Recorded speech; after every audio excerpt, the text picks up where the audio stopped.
Hey there guys, and welcome back. This week it's a little shorter video.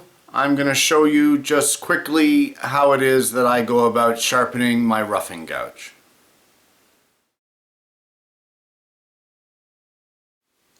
So the project that I'm working on this week requires a little minor turning, and I noticed while working that my roughing gouge is actually tearing a little more than it's cutting, so it's obvious that it needs to be sharpened. You can see here that although the edge looks good, the actual cutting edge, which you wouldn't be able to see in the photo, is quite dull, so it's been worn. So I'm going to take this 3/4 gouge and I'm basically going to sharpen it in the way that I normally do, and I'll just go through it with you guys, and hopefully it'll help some of you when it comes to sharpening your roughing gouges.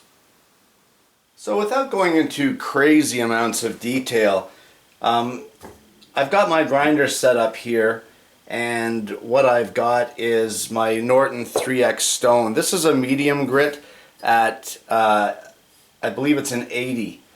It's a 1-inch wide stone, and it really serves me well. The only thing with these stones is that they are kind of soft, so after you've sharpened it several times, you need to true the stone if you're going to be doing something like a skew chisel or what have you. But anyway, this one here is a medium 80 grit, and this will be the stone that I'm using to sharpen my roughing gouge. So what I like to do, I've got a Wolverine jig, I believe it's manufactured by One Way, and this was actually a gift. These things are great if you can afford one, or if you want the jig. I do recommend them. It is a great setup, but you don't need a setup like this. All you need really is even a board clamp in front of your grinder, something that will keep your chisel at one particular distance from the wheel.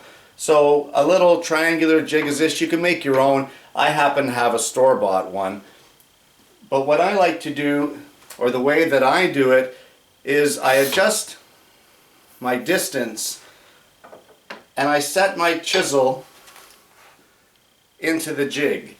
And what you want to do is set the distance in such a way so that the angle of the chisel here sits flush on the edge of your wheel, and then you just tighten it down. Now whether you've got your own setup or you're using the Wolverine, either way you need to clamp it down securely now, and this will be the distance from the butt end of your chisel over to the wheel. The next thing that I do is I take a permanent marker and I color the end of the ground edge of the chisel. And the reason I do that is because I know that I've got the whole chisel ground correctly when that marker has disappeared. Also, at this point in time, with that marker on there, this is going to help me to see that my jig is set up at the correct distance. The next thing that I want to do is I want to verify the distance between my wheel and my jig. And the way that I do that is I turn the grinder on just quickly, just to get it in motion, and then shut it off. And then we'll place the handle into our jig and just touch it to the wheel. By doing that, it'll clean off some of the marker, and you'll be able to tell if you're set correctly.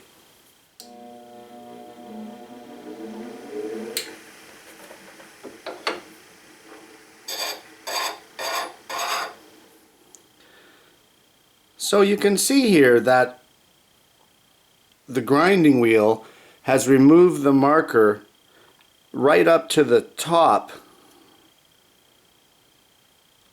of the chisel, but it has not removed it at the bottom. For that, our jig has to move closer ever so slightly closer to the wheel. If it were grinding off the marker at the bottom but not at the top, then we would have to move it further away.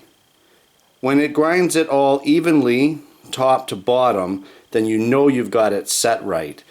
So I'm going to make an adjustment to get this set right, and I'll show you what I mean. I'll leave this mark in place and I'll rotate the chisel to get a new test mark at another spot. So our original mark, you can see it here where we had to move the jig closer. We did that and we ended up actually moving it too close, and that would be this resulting mark just down here. But then we readjust it and you can see there that the marker has been taken off completely for the whole grind. So now we know we have the distance set correctly for our jig. So our jig is set up. We verified our distance from the butt end of the jig over to the wheel. Now what we want to do is turn on the grinder and let it get to full speed. Once it does, you place the butt end of your chisel here in your jig, and it just takes a light pressure. You don't need to grind the living crap out of this thing. Just a light pressure on the wheel, and you want to rotate it from side to side, ensuring that you're grinding the entire chisel. Once all of your marker is gone, you can stop at that point.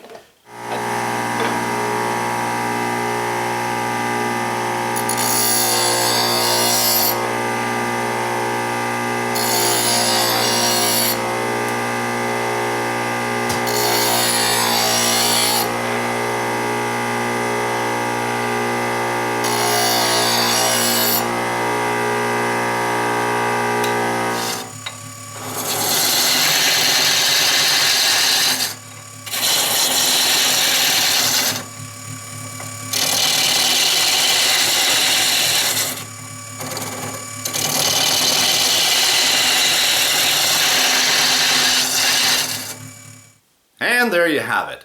In just a few short minutes, we've gone from a dull roughing gouge to a sharp one. It cuts great, and it really doesn't take much to tune up your roughing gouge for your lathe, guys.